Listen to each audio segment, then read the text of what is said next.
Praise the Lord. ஆண்டவர் இரட்சகருமாக இயேசு கிறிஸ்துவின் நாமத்திலே காலை நேரத்தில் இந்த வார்த்தை கேட்டுக்கொண்டிருக்கிற உங்களுக்கு என்னுடைய அன்பின் வாழ்த்துக்களை நான் தெரிவித்துக் கொள்கிறேன். கர்த்தர் உங்க கூட இருக்கிறார். ஒரு ஆமென் சொல்லுங்க பார்ப்போம். கர்த்தர் உங்க கூட இருக்கிறார். எங்க கூட எப்படி பாஸ்டர் இருக்கிறார்னு நினைக்கிறீங்களா? உங்க கூட இருக்கிறதுனால தான் அவருடைய வார்த்தை கேட்பதற்கு உங்களை அவர் தெரிந்து கொண்டிருக்கிறார். சந்தோஷம் தானே? ஒரு முக்கியமான காரியத்தை குறித்து நம்ம தியானித்து ஜெபிக்க போகிறோம். ஒரு மனைவிக்கு ஒரு கணவனை குறித்து அவருடைய எதிர்பார்ப்புகளை குறித்து தெரிந்திருக்க வேண்டும். ஒரு கணவனுக்கும் மனைவியுடைய எதிர்பார்ப்புகளுக்கும் தெரிந்திருக்க வேண்டும். ஒரு மேல் அதிகாரியுடைய எதிர்பார்ப்பை குறித்து அவருக்கு கீழே பணிபுரிகிற மனிதனுக்கு தெரிந்திருக்க வேண்டும். அப்படி தெரியாத பட்சத்துல ஒரு மிஸ் அண்டர்ஸ்டாண்டிங் வரும். ஒரு ஸ்மூத்தா லைஃபை ரன் பண்ணி கொண்டு போக முடியாது. தடைகள் வரும். சொல்ல முடியாது. நடுவுல அந்த காரியங்கள் முடிந்து கூட போகலாம். கொஞ்ச நாட்கள் வாழப்போகிற இந்த மனிதர்களை குறித்த ஒரு புரிந்து கொள்ளுகிற தன்மை நமக்கு வேணுங்க. ஆனா நமக்கு ஜீவனை கொடுத்து நம்மை ரட்சித்து அவருடைய பிள்ளையாய் மாற்றி நம்மை நியாயம் தீர்த்து அவர் சமூகத்துக்கு அவர் ராஜ்யத்துக்கு கொண்டு போகிற தேவாதி தேவன் என்னிடத்திலே என்ன எதிர்பார்க்கிறார் உங்களுக்கு தெரியுமா? இன்னைக்கு தெரிஞ்சுக்க போறீங்களா? நான் ஆராதிக்கிற தேவன் என்னிடத்திலே என்ன எதிர்பார்க்கிறாரு தெரியுமா உங்களுக்கு? நான் ஜெபிக்கணும், சந்தோஷங்க. நான் துதிக்கணும்னு எதிர்பார்க்கிறாரு, ரொம்ப சந்தோஷம். ஆமா எதிர்பார்க்கிறாரு. நான் கரெக்டா ஆலயத்துக்கு போன்னு எதிர்பார்க்கிறாரு, ஆமா எதிர்பார்க்கிறாரு. பரிசுத்தமான எதிர்பார்க்கிறாரு. ஆனா இங்க ஒரு வசனம் ரொம்ப தெளிவா, ரொம்ப அழகா அவர் நம்ம கிட்ட என்ன எதிர்பார்க்கிறாருன்றத மீகா தீர்க்கதரிசன புஸ்தகம் 6ஆம் அதிகாரம் 8ஆம் வசனம் வாசிக்கட்டுமா? மனுஷனே, நன்மை இன்னதென்று அவர் உனக்கு அறிவித்திருக்கிறார்.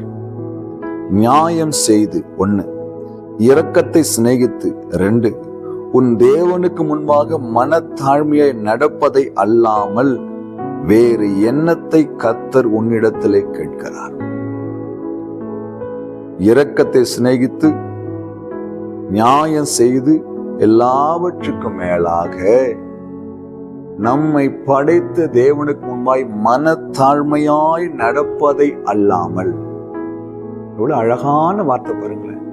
அப்படின்னு என்ன அர்த்தம்? அவருக்கு முன்பாக பயந்து தாழ்மையாய் வாழுகிற ஒரு மனுஷன் நிச்சயமாக அவர் விரும்புகிற எல்லாவற்றையும் செய்வான். அதுதான் அவர் எதிர்பார்க்கிறார்.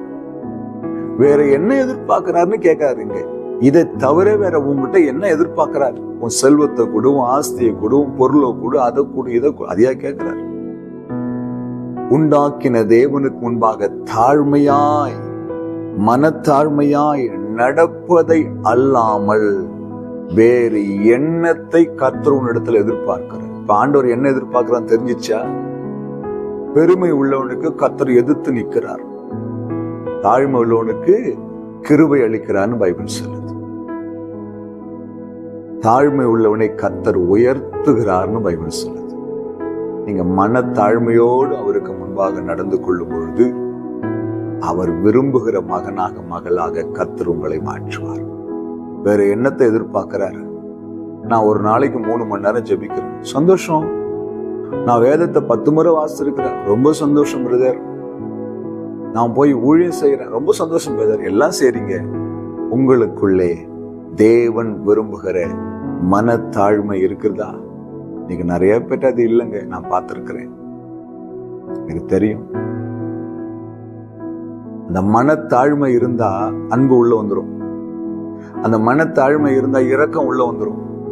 அந்த மனத்தாழ்மை உள்ள வந்துச்சுன்னா மற்றவர்களை பத்தி குற்றப்படுத்தி பேச மாட்டோம், குறை சொல்ல மாட்டோம், புறம் பேச மாட்டோம், சபையை நேசிப்போம், ஊழியங்களை நேசிப்போம், கர்த்தருடைய பிள்ளைகளை நேசிப்போம், எல்லாவற்றிலும் உண்மையா இருப்போம்.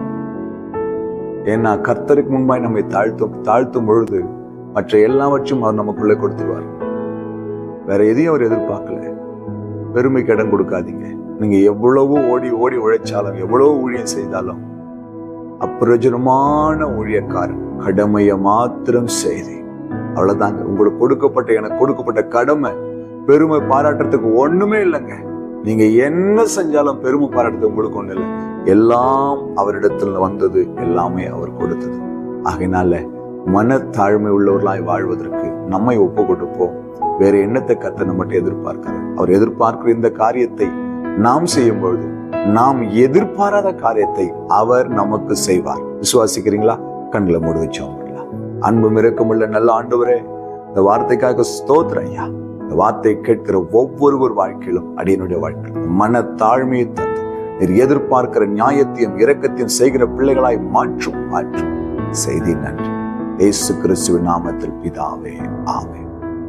ஹல்லேலூயா. God bless you.